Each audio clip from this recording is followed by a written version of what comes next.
Hey, what's up? John Sonmez here from SimpleProgrammer.com.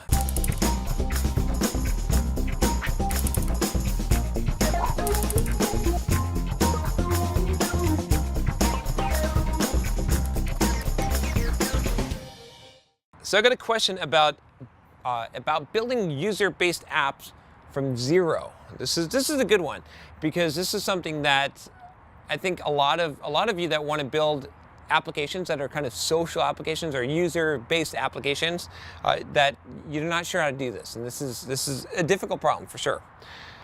So the question is, thanks for the videos that you make, very interesting and useful to watch. Cool. I have a question of my own. A lot of the best application ideas that I and others come up with have the same problem. For users want to use them, there needs to already be a large user base. So how do these things build from zero? And obviously that problem can be overcome because most successful apps have had to overcome it. This is especially the case with social networks and apps that match people together or match people with businesses. The latter confuses me the most. Any thoughts on how this can be tackled? Thanks and all the best, Roy. So there's a couple of things here. First of all, Roy, what you're talking about is what is called frequently the network effect. And the network effect basically says that the more nodes that you have in the network, the more valuable the network is, right? So there's a lot of applications that this applies to, right? eBay isn't really very useful if you don't have a lot of sellers and a lot of bidders. It becomes more valuable for the sellers when there's more people to bid. It becomes more valuable for the bidders when there's more things to buy, right? Then they want to go to eBay more. So it's sort of like a chicken or the egg problem. How do you start something like an eBay? Same thing with Facebook. How do you start something like a Facebook? Again, the Facebook becomes more valuable through the networking effect, whereas the more nodes, the more people that sign up on Facebook, the more valuable it is for everyone involved. So how do you start stuff like that? Okay, so here's how you start stuff like that. Well, I'll give you an example, and then I'm going to give you some recommendations on what you should do here. So here's a really good example of someone who was able to start this. So if you're familiar with the site Stack Overflow, okay, the history behind this, I remember when it was first starting up, Jeff Atwood and Joel Spolsky, what they did was they came up with this idea of creating Stack Overflow, and they both had these huge blogs, right? So Jeff Atwood has codinghorror.com, and Joel Spolsky had a blog called Joel on Software. And they had these, they were probably two of the biggest software development blogs that existed at that time.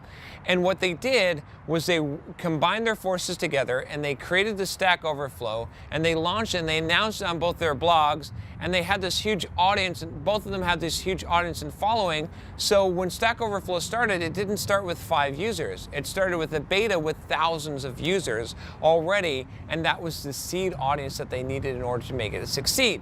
And Stack Overflow needed that because Stack Overflow is worthless if, you know, it's worthless to ask questions if there's no one to answer them, and it's worthless to answer questions if no one's reading them. So you had to have that seed. It's one of those things that benefited greatly from the network effect, and it became really successful.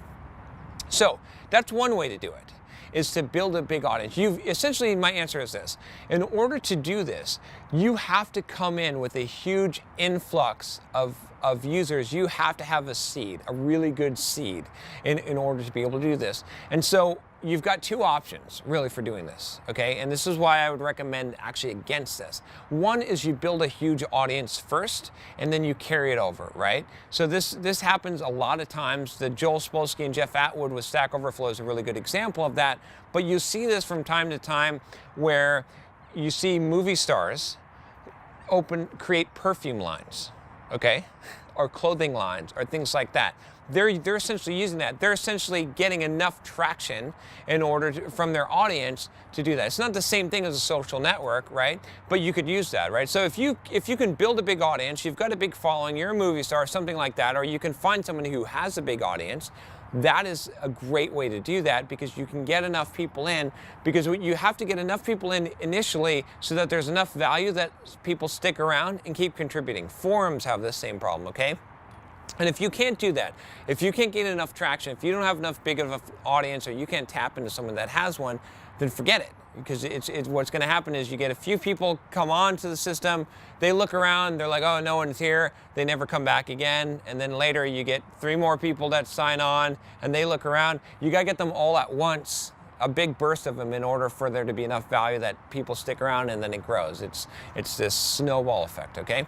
So option 1 is to have the audience. Option 2 is to have money, right? So a lot of startups that are going to build like a network, like let's say Groupon, or any one of these startups that has done well recently, they had a ton of money to sign on a bunch of people. Or PayPal, right? When PayPal started, right, they had a ton of money. Elon Musk had put up a bunch of money, and they got extra funding, and they were giving people $5, okay, to when you sign up for a PayPal account. I remember, or X.com, they're both kind of doing the same tactic at the time before they merged. But essentially, you're getting paid to sign up for the service, okay? And that made sense because they could throw money at the problem, so they could get a bunch of initial users, and they once they had enough users, then PayPal became valuable because you could transfer money between users, right? So you need to go, if you want to do an idea like this, my best advice would be either 1, find an audience, or someone who has an audience, or build your audience enough that you can get a seed, a good seed group, or 2, go get outside funding. This is one of those cases where you're probably not doing this on your own. You probably need millions of dollars so that you can buy customers. Essentially, if you have a lot of money, you can purchase, you can do advertising, and you can get a bunch of customers at one time in order to build up the service. But if you can't do either of those things, forget it. Don't do it. Do something else. Build a different application. It's not going to be worth it, because you're just going to be frustrated, and it's going to be a waste of your time. All right, I hope that helps you. I hope it doesn't disappoint you too much, but this is the honest truth of it. Like, I've seen forums, and I've seen people try to create social networks, and I've seen it fail so much because they can't get that seed audience. So you've got to be able to do that.